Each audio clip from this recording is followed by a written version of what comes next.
Friends, elevator চ্যানেলে আমি তোমাদেরকে ওয়েলকাম জানাচ্ছি।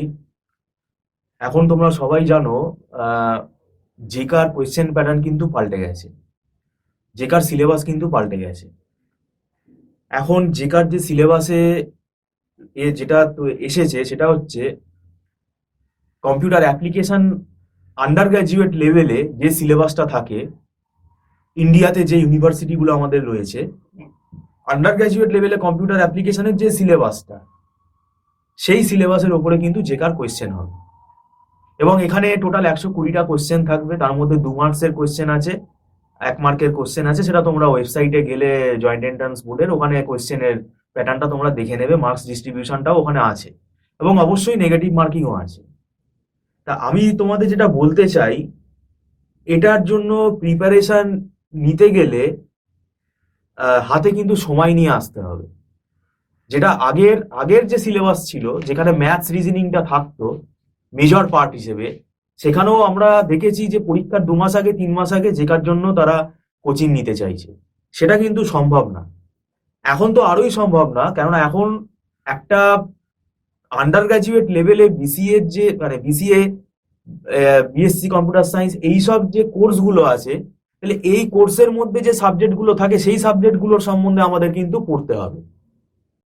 তাই এই সাবজেক্টগুলোর প্রিপারেশনই কিন্তু নিতে হবে। তাই আমি তোমাদের বলছি, যারা 2023 সালে জেকা দেবে তারা এখন থেকেই প্রিপারেশন নেওয়া স্টার্ট করো। অ্যাটলিস্ট কোনো না কোনো টিচারের কাছে তোমরা যাও যারা জেকা পড়ায়। কেননা পরীক্ষার আগে, কেননা তোমাদের গ্র্যাজুয়েশনের পড়ার পাশাপাশি কিন্তু এটা পাশাপাশি তৈরি হতে হবে। কেননা তোমরা ফাইনাল সেমেস্টার যখন দেবে, তারপরে যদি তুমি জেকার জন্য তৈরি হও, হাতে 2 মাস কি 3 মাস থাকবে, তখন কিন্তু সময় থাকবে না।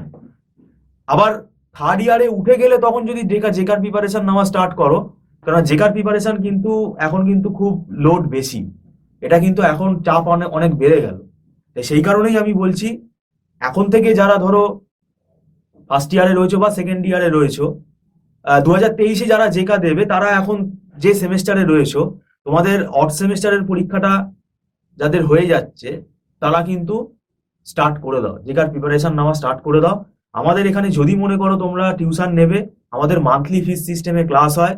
অন্য আমাদের এখানে ওই লামসাম টাকা কিন্তু অ্যাট এ টাইম কিন্তু আমাদের আমরা নেই না, আমাদের মান্থলি বেসিসেই হয়। তাতে যদি কারুর স্যাটিসফ্যাকশন হয় তাহলে তারা কন্টিনিউ করবে। তাহলে তোমাদের সাইড, স্টুডেন্টের সাইড থেকে আমরা একটা ফ্লেক্সিবিলিটি রাখছি, ঠিক আছে? যদি তোমাদের ভালো না লাগে তাহলে তোমরা কুইট করে নেবে, এই একটা ব্যাপার। আর আমাদের ক্লাসটা পুরোপুরি অনলাইনে হচ্ছে এবং সেটা স্কাইপে হচ্ছে, এবং পুরোপুরি অফলাইনের মতনই এখানে ফ্লেভার। পুরো লাইভ প্রেজেন্টেশন স্ক্রিনে সবই তোমরা দেখতে পাবে, এবং নোটসও আমরা কিন্তু হোয়াটসঅ্যাপের মাধ্যমে পাঠিয়ে দিই। তাই আমি বলবো তোমরা দেরি না করে, বিশেষ করে যারা নন আইটি সাবজেক্টের ওপর আন্ডার গ্র্যাজুয়েট কোর্স করছো, মানে ধরো যারা তোমরা বিএসসি তে রয়েছো, physics honours, chemistry honours, math honours, ঠিক আছে? তো তাদের জন্য আমি বলছি। আর যারা বিসিএ তেও রয়েছে তাদেরকেও আমি বলছি, বিসিএ তে যেটা পড়ছো সেটা সেমেস্টারের জন্য পড়ছো, আর জেকা একটা কম্পিটিটিভ এক্সাম। এবার তোমরা ব্যাপারটা বুঝতেই পারছো। তো ভিডিওটা দেখার জন্য থ্যাংক ইউ।